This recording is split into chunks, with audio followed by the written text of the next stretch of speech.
the latest development in Ghana. I'm sure on Friday you sat by your TV to monitor proceedings in Ablekuma North. I did. As you watched what was unfolding, what was going through your mind? I said, which direction is Ghana's democratic practice going? And I was quite perturbed, especially since the police standing by were not doing anything to stop the chaos. And also the victim was a woman. Of course, she's a very controversial one, but that does not justify her being assaulted.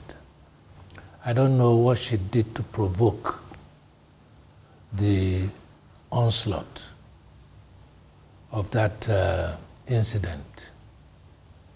But whatever it is, it represents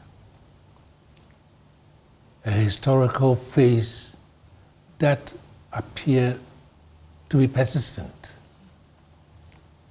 1992, when we started the multi-party democracy, there was an NDC chairman at Ifia Kusimintim who was killed and burned. It was rationalized as an internal dispute between him and some NDC members. Then came 1996. During the campaign, one NDC guy called Gruponi was also murdered. This time, clear evidence point to MPP people beating this man to death. Since then, it seems every election, especially by-election, seems to attract one violence or another. And I begin to wonder whether this democracy is worth it. Because the common people don't seem to be benefiting from it.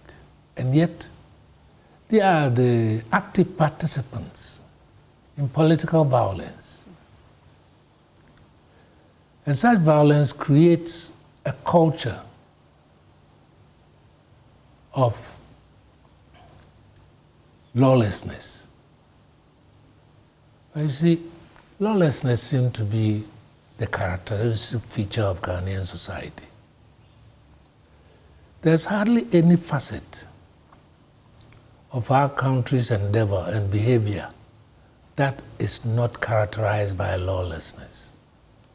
The police, the military, the civilian, the churches, and the wider society, the government personnel, and so on and so forth. We have become a nation of sycophants to the extent that as soon as one government changes and another regime replaces it, all allegiance is switched to the new government. But your loyalty is not to the regime, it's to the Constitution. If you're a public and civil servant, you don't owe the new regime anything beyond your constitutional duties. And this is what doesn't seem to permeate the behavioral disposition of Ghanaian public and civil servants. Well, you see, this lawlessness and sycophancy reared its head during the Kufuor regime. It was from 2001 when President Kufuor started planting party people at the ministries as special advisors and so on and so forth. That's when something clicked and the professionalism of the civil and public servant disappeared. It had not happened prior to him? No. I was not here during the Buzia regime, so I wouldn't know. And the PNDC regime was a military one, military cum civilian. So I cannot use that as an example. But as a kid growing up under the Nkrumah regime, We had a civil service that saw the Constitution as a prime controller, as a prime instrument demanding the loyalty and performance of your duties. Today it's not like that. And this is very bad for the future of Ghanaian democracy. So, I mean, you say that the police were standing by doing nothing. Yeah. I wonder why. Would you blame the hierarchy and the sort of command they gave the police? I don't know. The Minister for Interior, Montaka, was on air, I think, during a Meet the Press series today. Yeah. There were so many questions asked of him, but that question was never put to him. Whether the indolence or apathy of the police during that incident was the result of directives given to them or because of the cultural phenomenon which I call sycophancy, that this is political. So let's stand down and watch. It's no good. You cannot get the trust of citizens if you behave like that. You see? And like I said earlier, our society seems to be characterized by increasing lawlessness. Every facet of our activity is governed by self-interest and disobedience of the law. And how does that make you feel as someone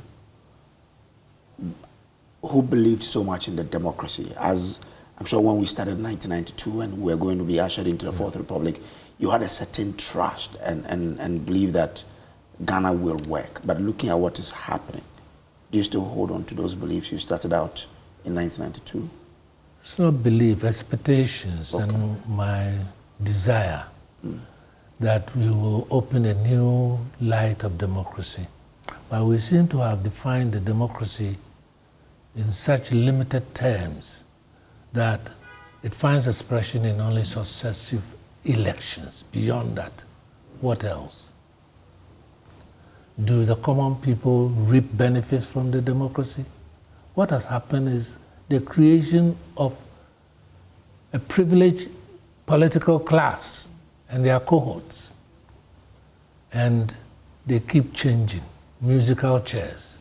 Every 8 years, you go and we will come and we will chop and you go. That is not what we conceived to be the democratic path.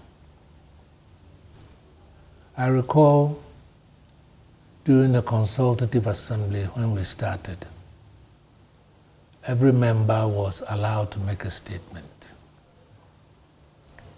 My statement was that we shouldn't copy blindly, that systems which have worked somewhere else will not necessarily work under different environment.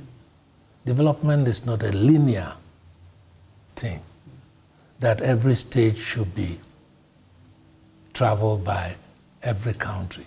That's not it. That was the statement I made. And I wanted to see a new face of commitment to democracy, but we haven't seen that. Government after government. It doesn't matter which party is in power. The result is violence upon violence. Lawlessness upon lawlessness. Why? Is it the fault of the political leadership? No. As a sociologist, I'm inclined to view Karl Marx, as one of the best philosophers we have seen, because his theory pinpointed methodologically where we should look for cause and effect. Structuralism was his approach. The structural impulses within any society is what promotes behavior.